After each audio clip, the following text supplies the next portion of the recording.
I always tell people, that saying, if you do what you love, you never worked in a day in your life, and that is absolutely not true. Congratulations, by the way. Thank you so much. Yes. So how much has VidCon changed since you first attended your very first VidCon to now? Yeah, the very first VidCon I attended had 5,000 attendees.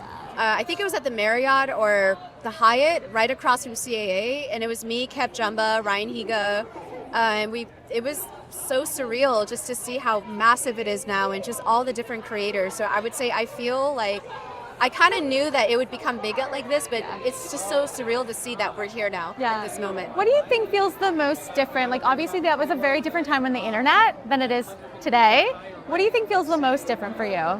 The most different is today people know that the moment you turn on the camera and you're dancing in front of air filming, they don't look at you weird. When I was being a YouTuber, people would look at me strange when I had my camcorder out and I'm filming out in public. They thought, who is this person doing this weird thing? But today it's so normalized. Everyone's making content, and I think that's a beautiful thing because everyone has a story to share. Yeah, literally everyone's a content creator. Exactly. Also, like when back in the day when people asked, what do you do? It's like nobody knew what a YouTuber was. No, and they would say, you can make money on YouTube? And as a beauty creator, one of like the foremost beauty creators on the internet, they diversify so much today. You can have a podcast, you can launch your own makeup line, you can have a brand, you can have all these different things. And so how did you decide what to do next? Like when it was the time to move from like just making videos to like really doing different kinds of things, becoming more of a brand yourself?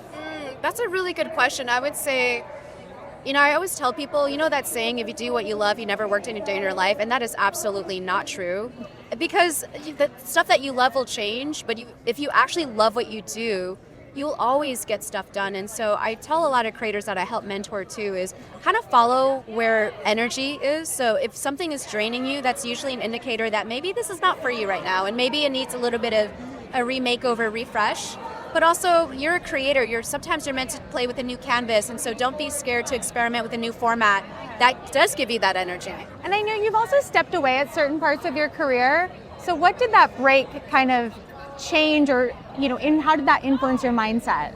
Oh my gosh, I needed that break because when you're a pioneer, it's hard because it's a thankless job. It's you're pioneering, you're in uncharted territory. And oftentimes it comes with a lot of online bullying, and that was hard for me because this was a time when no one cared about mental health, and so that time away was really for me to reset my mind, my heart, and to kind of recenter myself again and find myself again through that process. Yeah.